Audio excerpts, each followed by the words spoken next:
আসসালামু আলাইকুম। প্রিয় সকল দেশবাসী, সকলে ভালো আছেন? আলহামদুলিল্লাহ, আমিও ভালো আছি।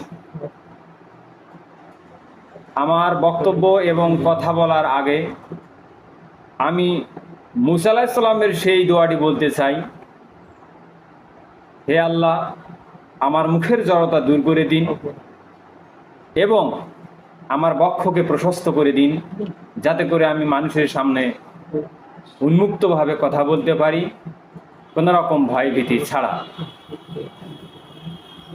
প্রিয় সকল দেশবাসী, আপনারা দেখতে পাচ্ছেন আমাদের দেশে জঙ্গিবাদের নামে ইসলামকে দমন করে যে সমস্ত নরপশুরা একনায়কতন্ত্র রাজতন্ত্র কায়েম করে দেশের মধ্যে মুসলিমদেরকে তাদের পায়ের তলায় রাখার সর্বোচ্চ চেষ্টা করেছে,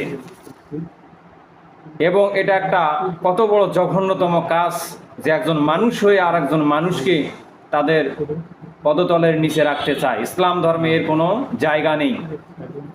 আমি আপনাদের সাথে এতটুকু সহমত করতে চাই, আপনাদের সকলের কাছে আমার উদ্যত আহ্বান, আমাদের দিনী ভাই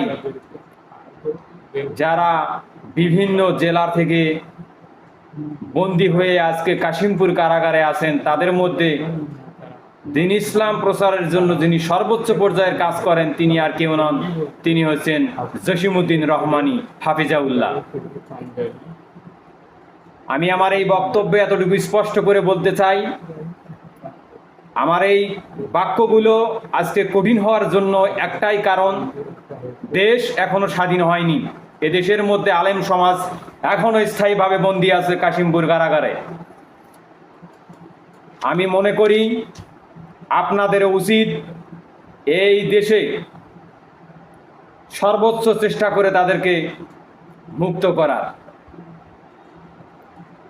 ইতিহাসের আর কোনো পাতা নেই যে 96% মুসলিম একটি দেশে, মুসলমান দাবিদার রাখা একটি দেশে এখন পর্যন্ত শত শত আলেম জেলে বন্দী আছে এই কাশিমপুর কারাগারে। তাদেরকে বিভিন্নভাবে ফাঁসিয়ে বিভিন্নভাবে এখন পর্যন্ত তাদেরকে জেলে রাখা হয়েছে। অতি দ্রুত এবং খুব সংক্ষিপ্ত সময়ের মধ্যে এই জসিমউদ্দিন রহমানী সহ অন্যান্য আলেম যারা আছে তাদেরকে আমরা মুক্ত করতে চাই। প্রিয় সকল দেশবাসী, যদি আপনারা মনে করেন যে আমাদেরকে অবশ্যই একতাবদ্ধ থাকতে হবে, তাহলে অবশ্যই আপনারা জোরালোভাবে কাজ করেন এবং মুসলিম ভাইদেরকে এই তাগুদি কারাগার থেকে রক্ষা করার চেষ্টা করেন। বর্তমান সময়ে আইন শৃঙ্খলা বাহিনীর সর্বোচ্চ পর্যায়ে যারা দায়িত্ব আছেন, সেনাবাহিনী সহ, তাদের কাছে আমার উদ্যত আহ্বান, অতি শীঘ্রই যত দ্রুত সম্ভব এই কাশিমপুর কারাগার থেকে জসিমউদ্দিন রহমানী সহ যারা জেলে বন্দী আছে তারা যেন খুব দ্রুত মুক্তি পায়, খুব দ্রুত যেন মুক্তি দেওয়া হয়। যদি এখন পর্যন্ত যদি তারা বের হতে না পারে, তার মানে দেশ এখনো স্বাধীন হয়নি। সেনাবাহিনী সহ এদেশের শীর্ষ পর্যায়ে যারা দায়িত্বে আছেন তাদেরকে আমার সর্বোচ্চ আবেদন, তারা যেন খুব দ্রুত এই কাজটা করে। কারণ একজন আলেমকে হত্যা করা, একজন আলেমকে জিম্মি রাখা, একটি দেশের পরাধীনতা ডেকে নিয়ে আসা, ওই দেশে স্বৈরাচার অবশ্যই হবে, এতে কোনো সন্দেহ নেই।